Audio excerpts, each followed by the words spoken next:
الغطاء الغابي. إذا كما تتابعون في هذه الصورة من ولاية البويرة، حسب بيان أيضا وزارة الداخلية التي عرجت أيضا على مختلف الحرائق عبر 16 ولاية. وكما تتابعون في هذه الصور بمنطقة الخضارية بولاية البويرة.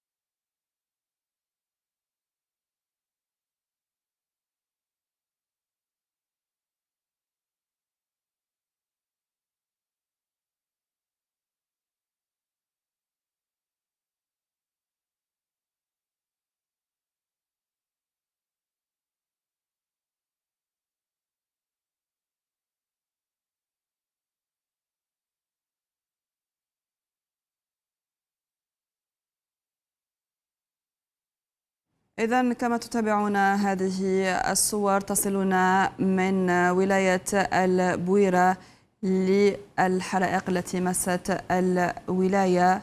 إذن كما تتابعون دخان متصاعد من هذه المنطقة الغابية. إذن نذكر ببيان وزارة الداخلية والجماعات المحلية أين تم تسجيل نشوب 97 حريق عبر 16 ولاية، مسجلة بذلك ولاية بجاية، البويرة وجيج. الحرائق الأوسع رقعة التي كانت بفضل الرياح المعتبرة التي شهدتها هذه المناطق. وهذه الصور تصلنا من ولاية البويرة بالخضارية.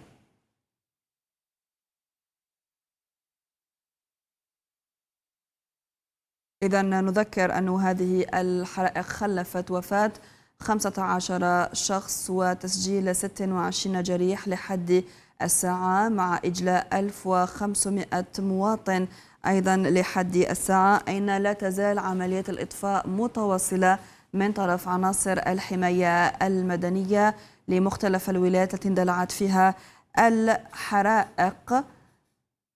إذن هذه الصور كما تتابعون وتبين لنا ألسنة اللهب التي قاربت أيضا المنازل، وأيضا الدخان المتصاعد. إذن كما تتابعون في هذه الصور الحرائق لا تزال مندلعة لحد الساعة، وهذه العينة من ولاية البويرة والتي قاربت أيضا المناطق السكانية.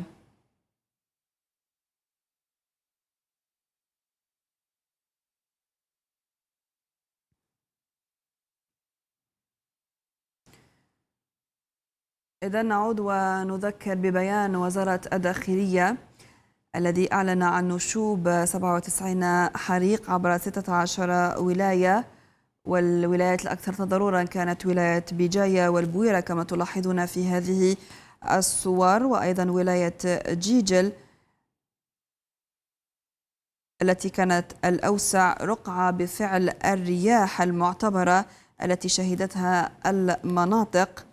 كما جاء أيضا في البيان خلفت هذه الحرائق 15 وفاة وإصابة 26 آخرين بجروح، فيما تم إجلاء 1500 مواطن سيما ببلدية فنايا بدائرة القصر ولاية بجاية، وبلدية زبربر بدائرة الخضارية ولاية البويرة.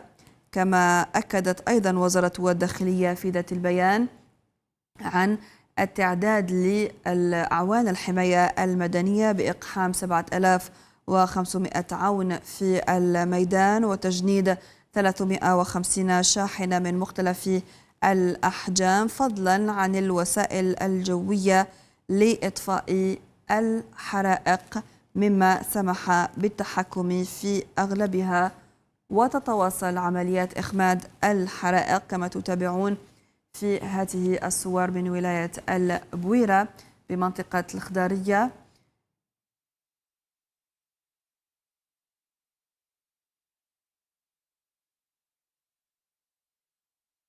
إذن أين تعمل عناصر الحماية المدنية على إخماد النيران بولاية البويرة بجبال بلدية زبربر، والعملية لا تزال متواصلة. إذن ينضم معنا الآن وعلى المباشر العقيد فاروق عاشور، المدير الفرعي للإحصائيات والإعلام بالمديرية العامة للحماية المدنية. أهلا بك سيدي. مساء الخير. إذن بداية نتحدث على مختلف سجلتم يعني منذ ليلة أمس عديد الحرائق التي اندلعت عبر مختلف ولايات الوطن، تفاصيل أكثر حول المناطق وحول أيضا المخلفات وأين وصلت عملية الإخماد؟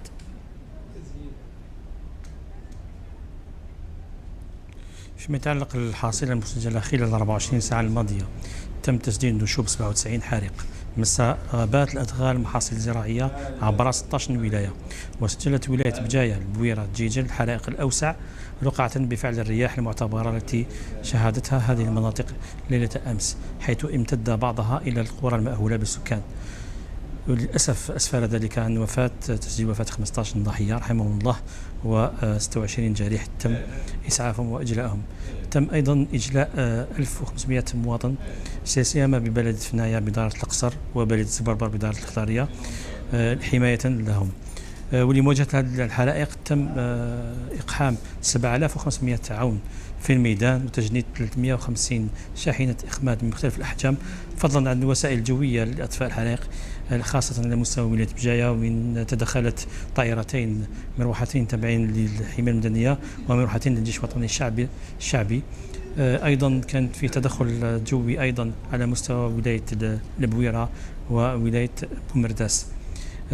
وأيضا حاليا تتوصل عملية إخماد الحرائق تقريبا ب 14 ولاية، حيث يتم يعني التعامل معها وتجنيد وسائل معتبرة، ناهيكا عن وسائل الولايات المعنية تم تجنيد أكثر من 25 نارية المتنقل الآخر، أي ما يعادل 3050 عون.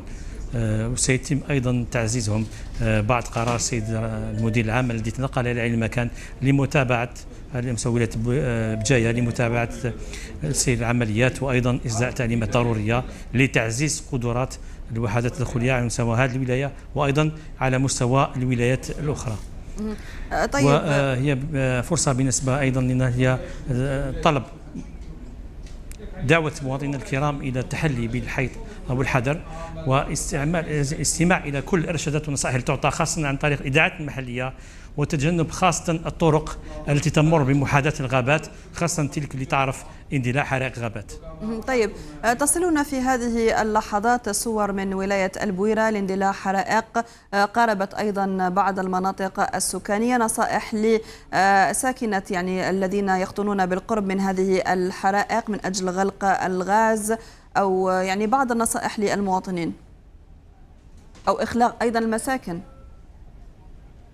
هي الأهم من ذلك هي بدون شك أن وحداتنا وأفرادنا الموزعين على مستوى هذه الولايات الأخرى أن حاليا فيه عدد معتبر من الحرائق الذي يقدر تقريبا حاليا ب 23 حريق غابة و23 حريق أدغال وأحراش على مستوى 16 ولاية.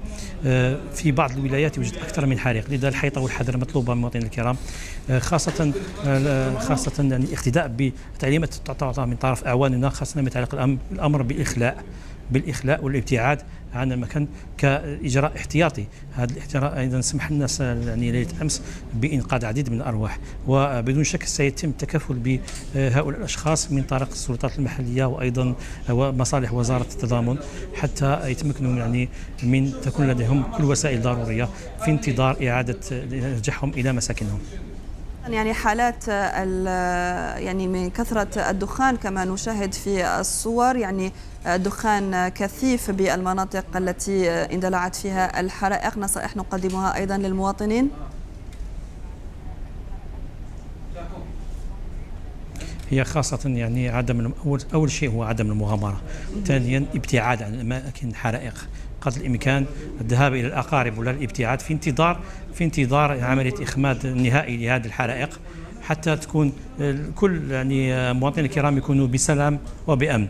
وخاصة أيضا إبلاغ مصالحنا على كل ما يكون فيه هناك اندلاع أي حريق أو أي شخص موجود حاليا في خطر، يمكن الاتصال عن طريق 14 ولا 10 21 حتى تمكن يعني مصالحنا من عملية الإسعاف تاعهم، الإجلاء تاعهم في ظروف يعني حتى يتفادوا أن تكون عندهم إصابات.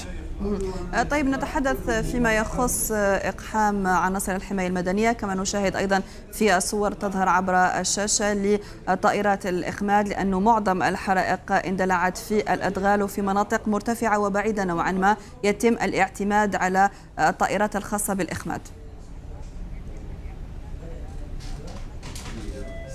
بدون شك أن طائرات الإخماد لعبت دور مهم وتم استعمالها من آونة الأولى، وكانت لها الفعالية المنتظرة منها، ناهيك عن الوسائل الأرضية اللي مهمة أيضا، مهمة جدا، لأنها تسمح أيضا بحماية المناطق الحساسة ناهيك عن الإخماد.